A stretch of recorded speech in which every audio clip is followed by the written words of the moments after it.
सभी लोगों को नमस्कार। जैसा कि आप सभी को पता है कि हमारे YouTube चैनल पर उत्तर प्रदेश से संबंधित सभी एग्जामों की तैयारी कराई जाएगी। जैसे आपका लेखपाल है, ग्राम पंचायत अधिकारी है, यूपी पुलिस है आदि। इसके चलते हुए आज हम शुरुआत करेंगे हिंदी की। हिंदी को हम बिल्कुल शुरुआत से लेते हुए जड़ से लेकर चलेंगे। दुनिया की प्रत्येक भाषा का जन्म वर्णों से होता है। जैसे आपकी अंग्रेजी है, उसकी अलग वर्णमाला है, संस्कृत है, उसकी अलग वर्णमाला है, उर्दू की अलग वर्णमाला है। वैसे ही हमारी हिंदी की भी अलग वर्णमाला। और वर्णमाला का हमारे परीक्षा में 3-4 प्रश्न अनिवार्य रूप से उठते हैं। कोई भी एग्जाम ले लो आप, चाहे ग्राम पंचायत अधिकारी का हो चाहे लेखपाल का। तो आज हम शुरुआत कर रहे हैं वर्ण व्यवस्था। वर्ण व्यवस्था में सर्वप्रथम बात आती है वर्ण की। जैसे आप लोग रटते हो, रटना नहीं है, समझना है। सबसे पहले किसकी बात होगी? वर्ण की। वर्ण क्या है? वर्ण किसे कहते हैं? वर्ण किसे कहते हैं?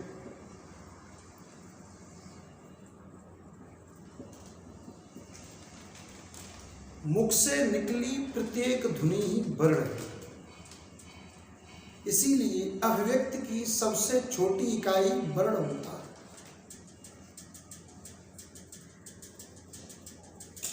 तो वर्ण का मतलब आप समझ गए होंगे। मुख से निकली प्रत्येक ध्वनि को हम वर्ण कहते हैं। अब हमारी वर्णमाला के प्रकार, प्रत्येक वस्तु के प्रकार होते हैं। कोई भी वस्तु है, सबके प्रकार होते हैं। तो हमारी वर्णमाला के भी अलग अलग प्रकार हैं।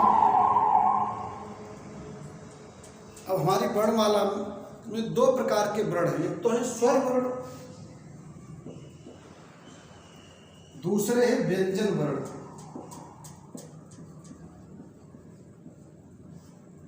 तो पहले आज हम स्वर वर्णों से शुरुआत करेंगे।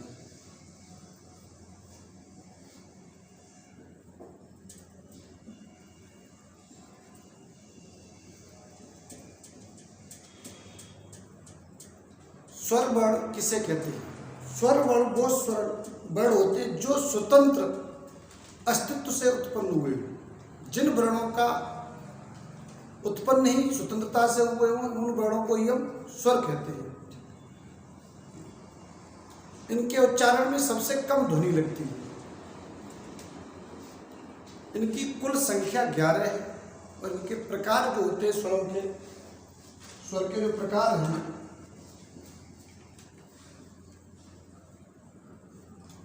वो मुख्य रूप से 2 हैं और कुल 4 होते हैं। अब आपके 2 जो मुख्य प्रकार हैं, इधर देखिए।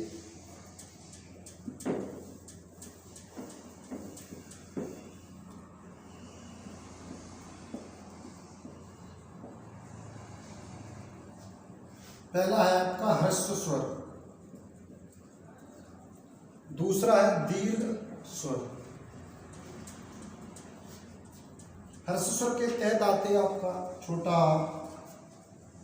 छोटी, छोटा और ऋ। दीर्घ स्वर के तहत आते हैं आपके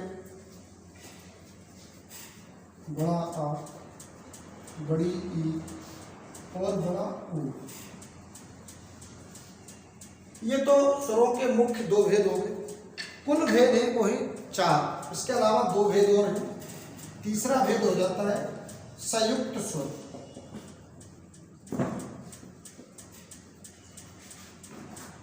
और चौथा है क्लृप्त स्वर।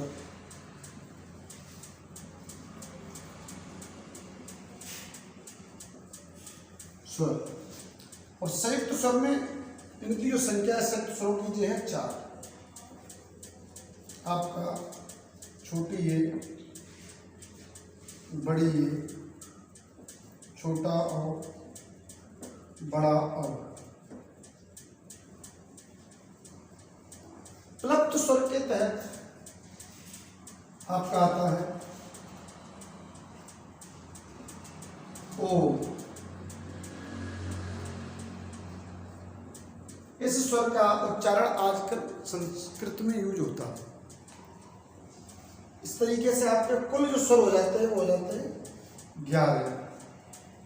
4 हो गए आपके ह्रस्व स्वर, 3 हो गए दीर्घ स्वर और 4 हो गए संयुक्त स्वर। यदि संयुक्त स्वरों को मुख्य स्वरों में जोड़ दिया जाए तो ये भी दीर्घ स्वरों में ही गिने जाते हैं। दीर्घ स्वरों की कुल संख्या होती है 7। 4 संयुक्त स्वर भी दीर्घ स्वर में ही काउंट किए जाते हैं। इस प्रकार से स्वरों की कुल संख्या हो जाती है 11। हमारी वर्णमाला में वर्णों की मूल संख्या होती है 44। कुल संख्या होती है 52। अब आप देखिए संयुक्त स्वर किस प्रकार से बनते हैं।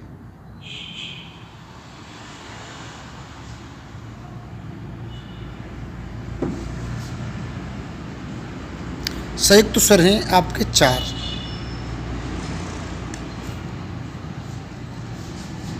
छोटी ए, बड़ी ए, छोटा औ, बड़ा औ। छोटे ए का जो निर्माण हुआ है तो छोटा आ और बड़ा आ मिलकर के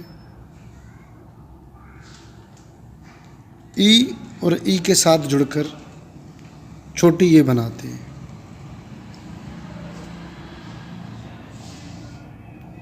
कौन सा ही आ मिलकर के कोई सी भी ई मिलकर के ए बन जाती है। बड़ी ए का जो निर्माण हुआ है आ के साथ दोनों ये मिल गई, कोई सी भी ये मिल जाती है। इसी प्रकार से आपका छोटा ओ का निर्माण हुआ है, आ के साथ कोई सा भी ऊ मिलके मिल जाए आपका ओ का निर्माण हो जाएगा। बड़ा औ जो बना है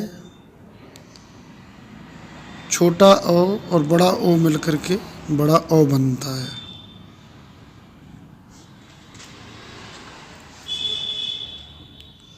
संयुक्त स्वर के नाम से ही पता लग जाता है कि जुड़े हुए स्वर हैं।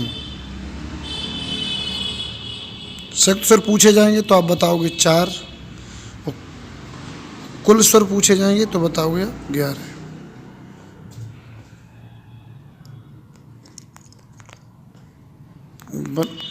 वर्णमाला जो बनाई गई है वो किस प्रकार से बनाई गई है, उसका निर्माण कैसे हुआ,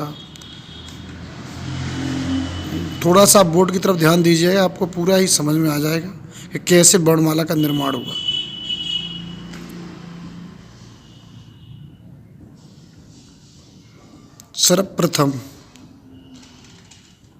सर्वप्रथम जिसने वर्णमाला बनाई उसने 4 ही वर्ण बनाए, छोटा आ, छोटी ई, छोटा ऊ और ऋ।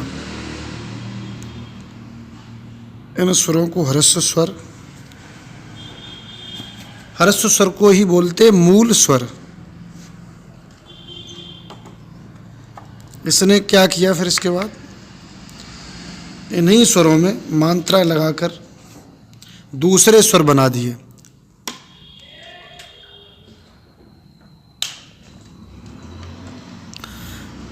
आ में डंडा लगाया, बड़ा बन गया। छोटी ई में मात्रा लगाई, बड़ी ई बन गई।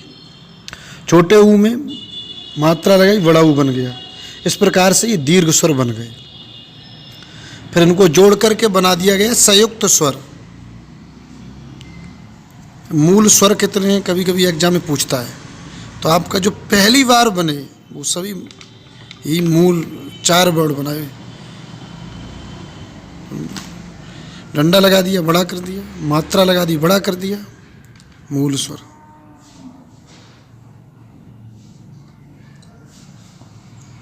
संयुक्त स्वर भी दीर्घ स्वर में ही जुड़े होते हैं। जोड़कर बनाए नाम से पता, रटने की कोई बात ही नहीं है कि संयुक्त स्वर है, जो आपको अभी पीछे बताया गया।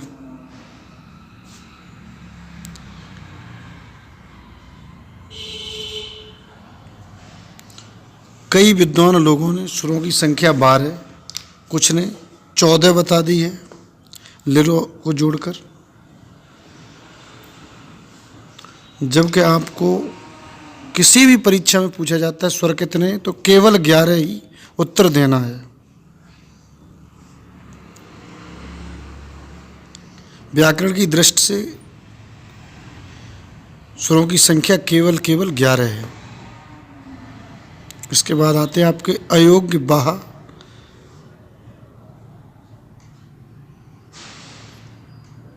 ही अयोग्य बाह को ही नपुंसक शब्द भी बोलते हैं।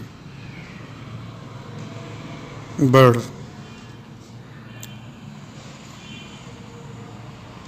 इनकी संख्या 2 होती है।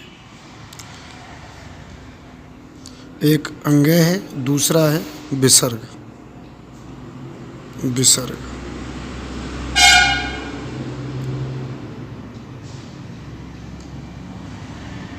व्यंजन, इसके आगे आपका आता है व्यंजन।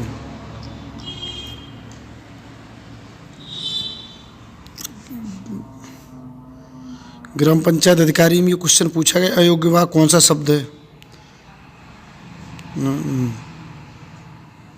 कभी कभी इसे नपुंसक शब्द भी पूछ लेता है।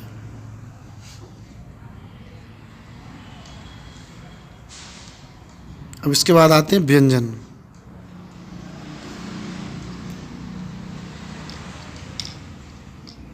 जो दुनिया में जो चीज़ सबसे पहले जन्म लेती है उसे बोलते हैं स्वतंत्र जाती है, वो उस पर आधारित होती है। जो हमारे स्वर वर्ण हैं वो सभी स्वतंत्र वर्ण हैं, और स्वतंत्र वर्णों से ही व्यंजन वर्णों का निर्माण हुआ है। देखिए, जिन वर्णों का स्वतंत्र अस्तित्व नहीं होता है, इनका निर्माण स्वर के सहयोग से होता है। इन वर्णों को हम व्यंजन कहते हैं।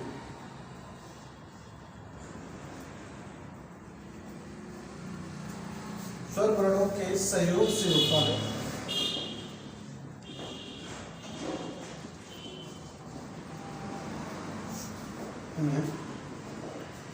व्यंजन कहते हैं। इनकी मूल संख्या 33 है और कुल संख्या 38 है। और इसके बाद व्यंजन के प्रकार। व्यंजन कई प्रकार के होते हैं। अब देखिए, इसका अगला जो प्रकार है व्यंजन का,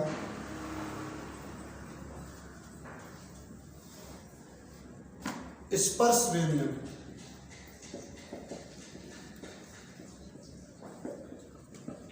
इसके नाम से पता लग रहा है स्पर्श कर रहा है। अब किसका स्पर्श हो रहा है, किससे हो रहा है, इसे ध्यान रखें। ऐसे वर्ण जिनके उच्चारण में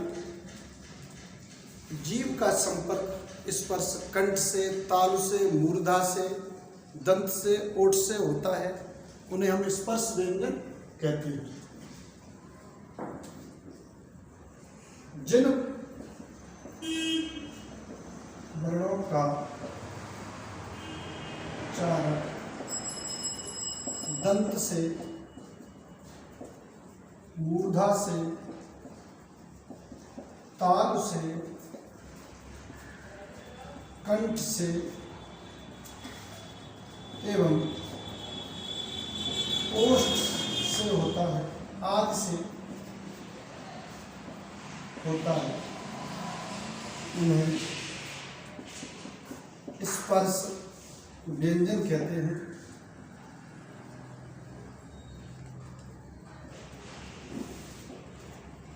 इनकी मूल संख्या 16 है।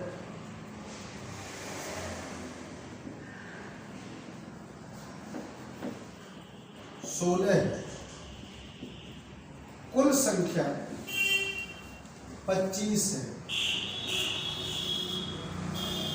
अब इन्हें एक बार में पूरे स्पर्श व्यंजनों को देखिए।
इस प्रकार से यदि आप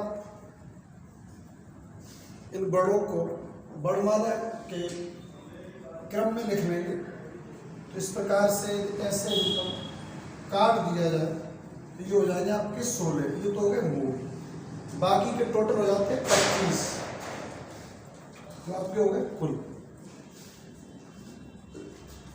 एक चीज आप नोट और कर लें,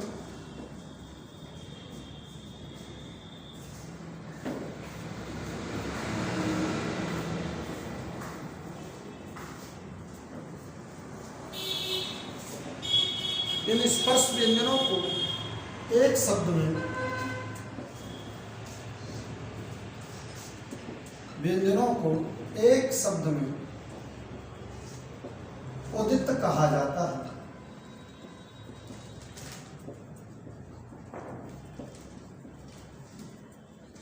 कई बार परीक्षा में क्वेश्चन पूछा गया है उदित किसे कहते हैं, तो टोटल 25 स्पर्श व्यंजनों को उदित कहा जाता है। आज के लिए यहीं तक, धन्यवाद।